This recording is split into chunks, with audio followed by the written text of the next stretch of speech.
Teenage वाले प्यार की कहानी कुछ और ही होती है।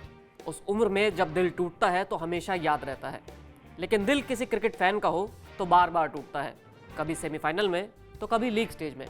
लेकिन एक बार ये दिल फाइनल में टूटा था, 2003 के वर्ल्ड कप फाइनल में। कभी किसी 90s के क्रिकेट फैन से पूछेंगे कि उस दिन क्या हुआ था तो यकीन मानिए बात करते करते आंखों में आंसू आ जाएंगे।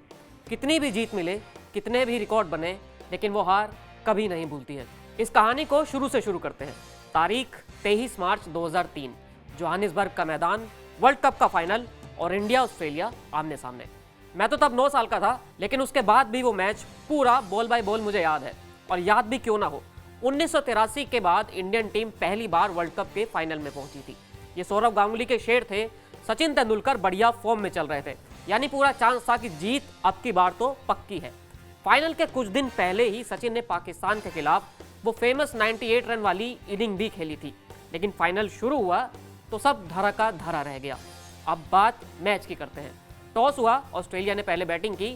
थोड़ी ही देर में समझ आने लगा कि भाई खेल तो हो गया है, क्योंकि मैथ्यू हेडन और एडम गिलक्रिस्ट ने अपने अंदाज में ही बैटिंग शुरू की और रन बनाना शुरू कर दिए। सिर्फ 14 ओवर का ही खेल हुआ था और ऑस्ट्रेलिया का स्कोर 100 के पार पहुंच गया था। बड़ी मुश्किल से हरभजन सिंह ने दोनों ओपनर को आउट किया, लेकिन फिर ऐसा लगा कि यार ये क्यों हो गया, क्योंकि उसके बाद रिकी पॉन्टिंग आए और देखते ही देखते स्कोर 359 के पार चला गया। पॉन्टिंग ने उस मैच में 140 रन बनाए थे। वो किस्सा तो आपने सुना ही होगा कि रिकी पॉन्टिंग के बल्ले में स्प्रिंग थी। बस तब यही बातें चलती थी। पॉन्टिंग बाद में उस पारी के बारे में कई बार कहते हैं कि शुरू में मैं बॉल टाइम ही नहीं कर पा रहा था, बड़ी मुश्किल से मेरे 50 रन पूरे हुए। उसके बाद मैंने किसी को बुलाया और ड्रेसिंग रूम में ये मैसेज पहुंचवाया कि अब सभी से कहो कि कुर्सी की पेटी बांध ले, क्योंकि अब तूफान आएगा। और वही हुआ। पॉन्टिंग ने भज्जी पर अटैक करना शुरू किया, लगातार 6 मारे और उसके बाद पूरा गेम ही चेंज कर दिया। इंडिया को 360 का टारगेट मिला। खैर, अब बारी इंडिया की इनिंग की थी। तब सभी खिलाड़ी फॉर्म में थे, बड़े बड़े नाम थे, तो उम्मीद थी कि यार ये टारगेट तो चेज हो ही सकता है।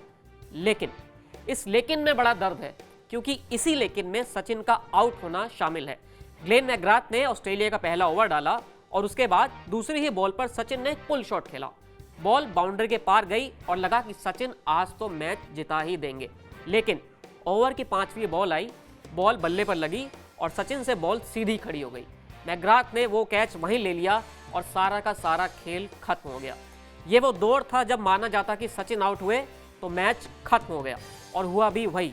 उसके बाद सहवाग और द्रविड़ ने थोड़ा बहुत संघर्ष किया, लेकिन ये सिर्फ दिल को तसल्ली देने वाली बात लग रही थी। आखिर में टीम इंडिया उस फाइनल को 125 रन से हार गई। ये हार कभी नहीं भुलाई जाती है। तभी ऑस्ट्रेलिया के सामने जब भी टीम इंडिया की लड़ाई होती है तो हर फैन के मन में ये फाइनल होता ही है, और तभी ऑस्ट्रेलिया को हराने में वो मजा भी आता है। लेकिन सच तो ये है कि उस हार को कभी भी भुलाया नहीं जा सकता है।